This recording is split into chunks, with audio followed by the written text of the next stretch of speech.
File 30. Chapter 8. Vigo Bay. The Atlantic. A vast sheet of water, whose superficial area covers 25 millions of square miles, the length of which is 9,000 miles, with a mean breadth of 2,700. An ocean whose parallel winding shores embrace an immense circumference, watered by the largest rivers of the world, the St. Lawrence, the Mississippi, the Amazon, the Plata, the Orinoco, the Niger, the Senegal, the Elbe, the Loire, and the Rhine, which carry waters from the most civilized as well as from the most savage countries. Magnificent field of water, incessantly ploughed by vessels of every nation, sheltered by the flags of every nation, and which terminates in those two terrible points so dreaded by mariners, Cape Horn and the Cape of Tempests. The Nautilus was piercing the water with its sharp spur, after having accomplished nearly 10,000 leagues in 3 months and a half, a distance greater than the great circle of the earth. Where were we going now? And what was reserved for the future? The Nautilus, leaving the Straits of Gibraltar, had gone far out. It returned to the surface of the waves, and our daily walks on the platform were restored to us. I mounted at once, accompanied by Ned Land and Conseil. At a distance of about 12 miles, Cape St. Vincent was dimly to be seen, forming the southwestern point of the Spanish peninsula. A strong southerly gale was blowing. The sea was swollen and billowy. It made the Nautilus rock violently. It was almost impossible to keep one's footing on the platform, which the heavy rolls of the sea beat over every instant. So we descended after inhaling some mouthfuls of fresh air. I returned to my room, Conseil to his cabin, but the Canadian, with a preoccupied air, followed me. Our rapid passage across the Mediterranean had not allowed him to put his project into execution, and he could not help showing his disappointment. When the door of my room was shut, he sat down and looked at me silently. "Friend Ned," said I understand you, but you cannot reproach yourself. To have attempted to leave the Nautilus under the circumstances would have been folly." Ned Land did not answer. His compressed lips and frowning brow showed with him the violent possession this fixed idea had taken of his mind. "Let us see," I continued. "We need not despair yet. We are going up the coast of Portugal again. France and England are not far off, where we can easily find refuge. Now, if the Nautilus, on leaving the Straits of Gibraltar, had gone to the south, if it had carried us towards regions where there were no continents, I should share your uneasiness. But we know now that Captain Nemo does not fly from civilized seas, and in some days I think you can act with security." Ned Land still looked at me fixedly. At length his fixed lips parted, and he said, "It is for tonight." I drew myself up suddenly. I was, I admit, little prepared for this communication. I wanted to answer the Canadian, but words would not come. "We agreed to wait for an opportunity," continued Ned Land, "and the opportunity has arrived. This night we shall be but a few miles from the Spanish coast. It is cloudy. The wind blows freely. I have your word, Monsieur Aronnax, and I rely upon you." As I was still silent, the Canadian approached me. "Tonight at 9 o'clock," said he, "I have warned Conseil.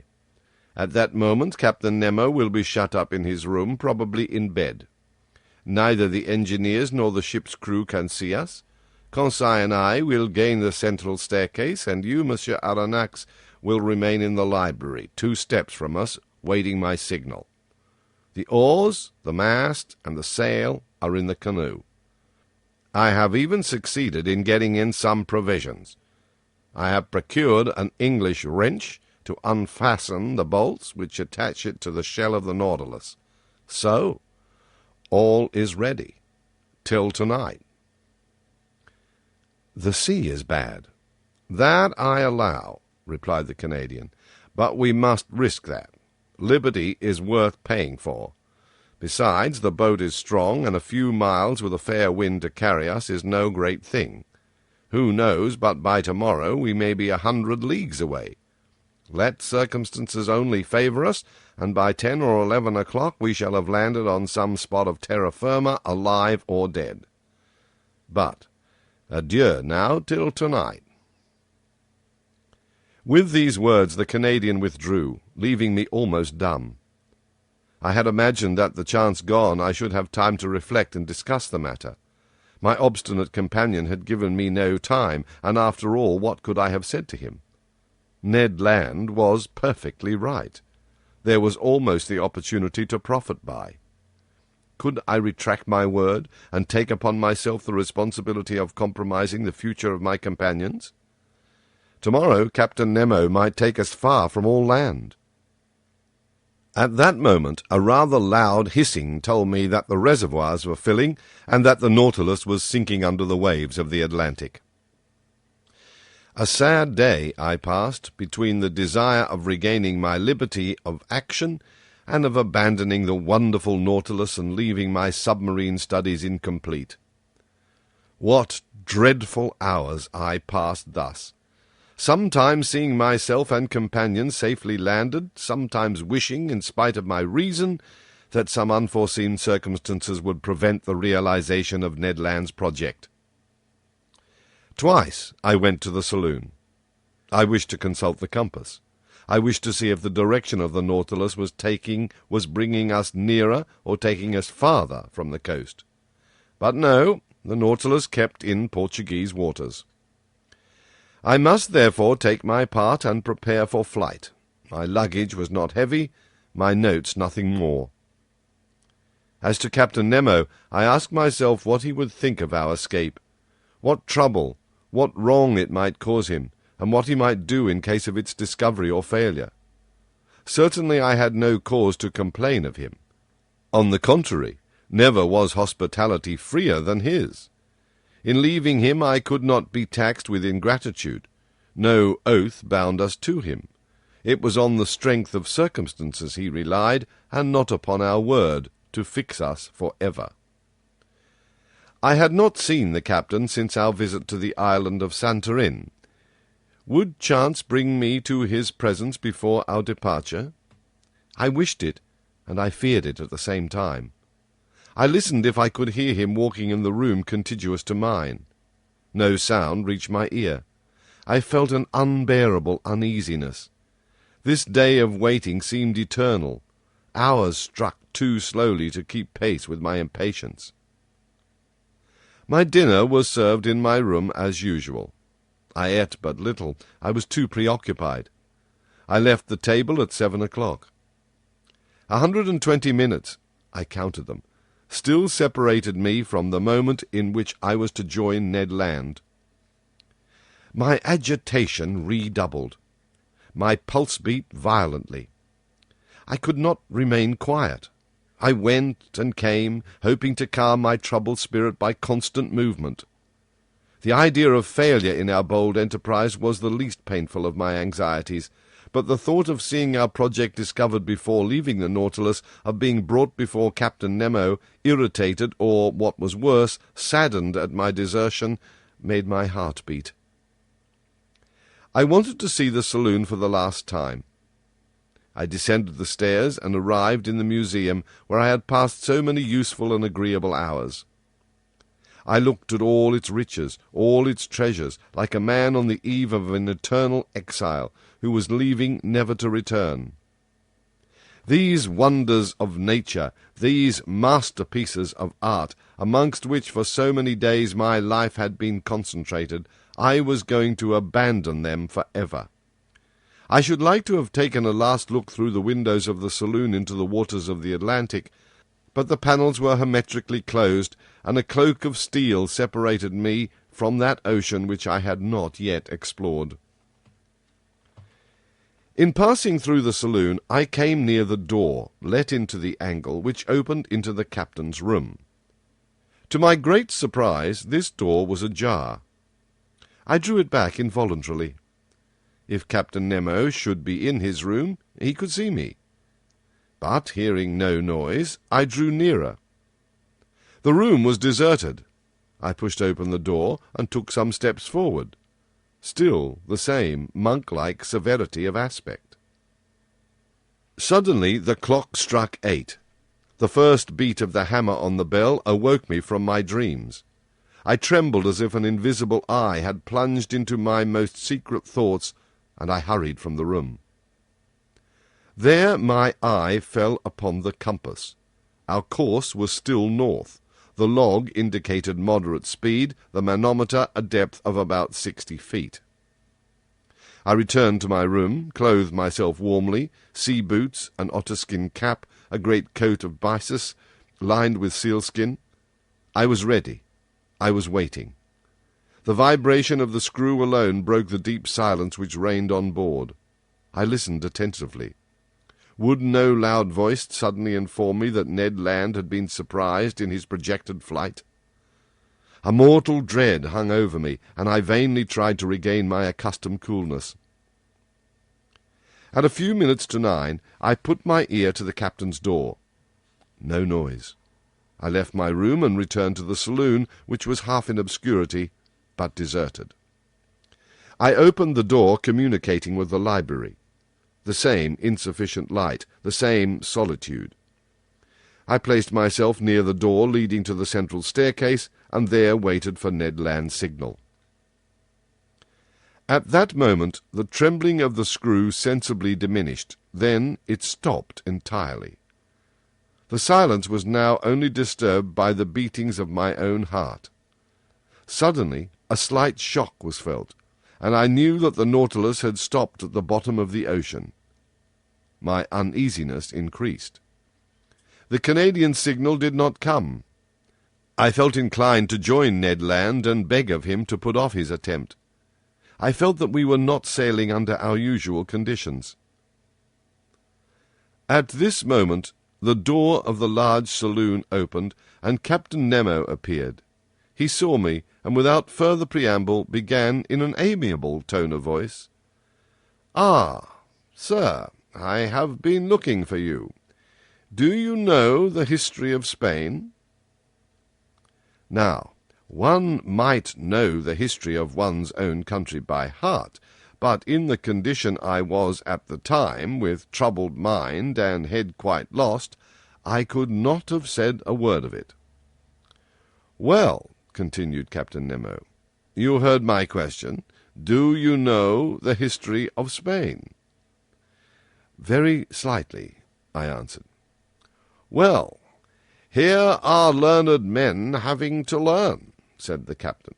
"Come, sit down, and I will tell you a curious episode in this history. Sir, listen well," said he. "This history will interest you on one side, for it will answer a question which doubtless you have not been able to solve." "I listen, Captain," said I, not knowing what my interlocutor was driving at, and asking myself if this incident was bearing on our projected flight. "Sir, if you have no objection, we will go back to 1702. You cannot be ignorant that your king, Louis XIV, thinking that the gesture of a potentate was sufficient to bring the Pyrenees under his yoke, had imposed the Duke of Anjou, his grandson, on the Spaniards. This prince reigned more or less badly under the name of Philip V, and had a strong party against him abroad. Indeed, the preceding year, the royal houses of Holland, Austria, and England had concluded a treaty of alliance at The Hague with the intention of plucking the crown of Spain from the head of Philip V, and placing it on that of an archduke, to whom they prematurely gave the title of Charles III. Spain must resist this coalition, but she was almost entirely unprovided with either soldiers or sailors. However, money would not fail them, provided that their galleons, laden with gold and silver from America, once entered their ports. And about the end of 1702 they expected a rich convoy which France was escorting with a fleet of 23 vessels commanded by Admiral Chateau Renaud, for the ships of the coalition were already beating the Atlantic. This convoy was to go to Cadiz, but the admiral, hearing that an English fleet was cruising in those waters, resolved to make for a French port. The Spanish commanders of the convoy objected to this decision. They wanted to be taken to a Spanish port, and, if not Cadiz, into Vigo Bay, situated on the northwest corner of Spain, and which was not blocked. Admiral Chateau Renaud had the rashness to obey this injunction, and the galleons entered Vigo Bay. Unfortunately, it formed an open road which could not be defended in any way. They must therefore hasten to unload the galleons before the arrival of the combined fleet, and time would not have failed them had not a miserable question of rivalry suddenly arisen. "You are following the chain of events?" asked Captain Nemo. "Perfectly," said I, not knowing the end proposed by this historical lesson. I will continue. This is what passed. The merchants of Cadiz had a privilege by which they had the right of receiving all merchandise coming from the West Indies. Now, to disembark these ingots at the port of Vigo was depriving them of their rights. They complained at Madrid, and obtained the consent of the weak-minded Philip that the convoy, without discharging its cargo, should remain sequestered in the roads of Vigo until the enemy had disappeared. But whilst coming to this decision, on the 22nd of October 1702, the English vessels arrived in Vigo Bay, when Admiral Chateau Renaud, in spite of inferior forces, fought bravely.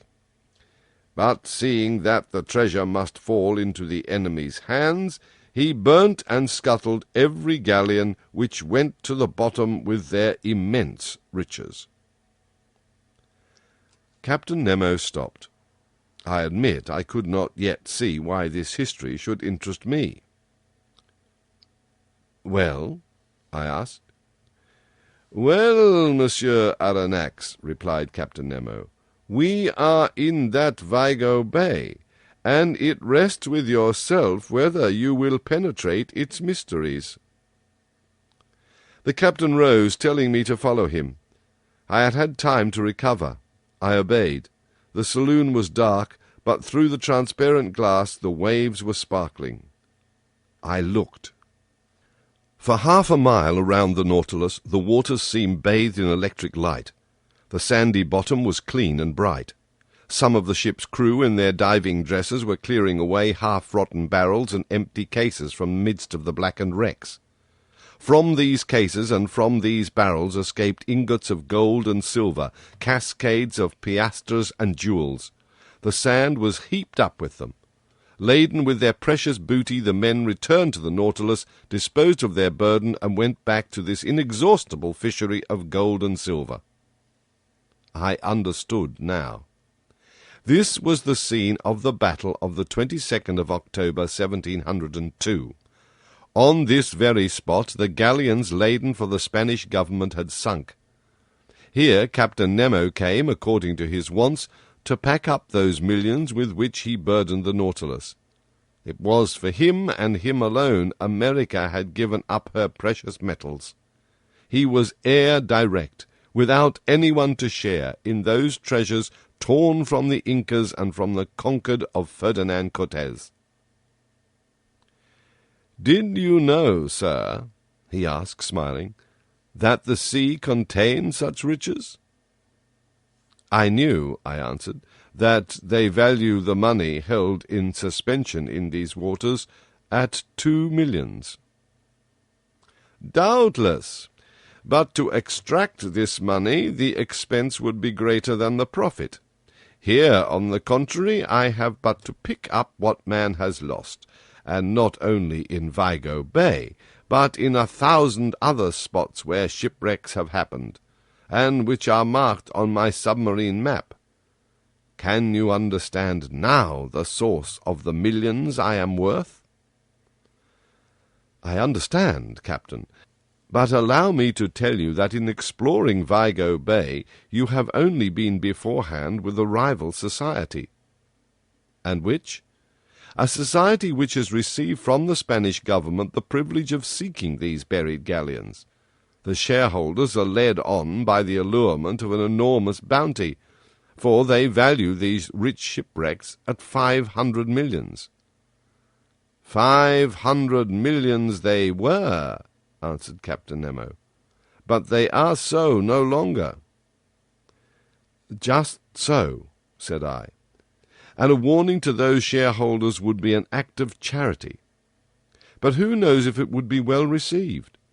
What gamblers usually regret above all is less the loss of their money than of their foolish hopes.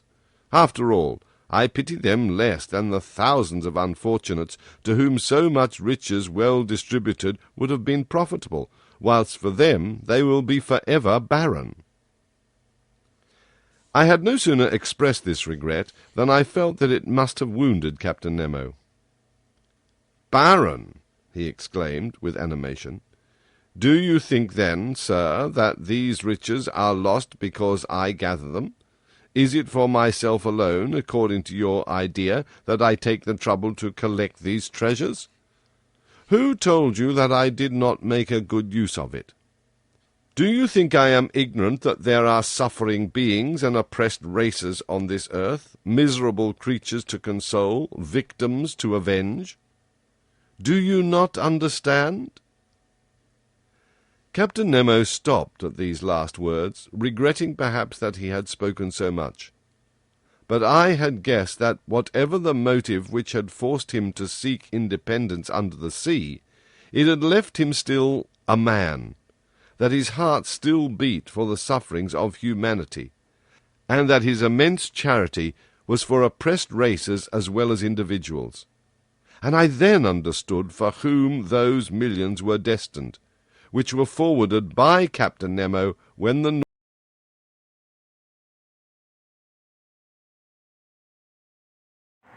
Please do not forget to like, share, and subscribe. Thank you.